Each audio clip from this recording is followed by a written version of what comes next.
şahtın oynap koyup mata. Ki ismi neşik?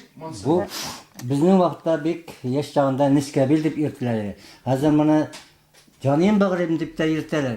Şuşunu şulay oynaylar. Bunu bizning vaqtda ilk Nečkә bил deb atalgan ki bu. Nečkә bил? Nečkә bил.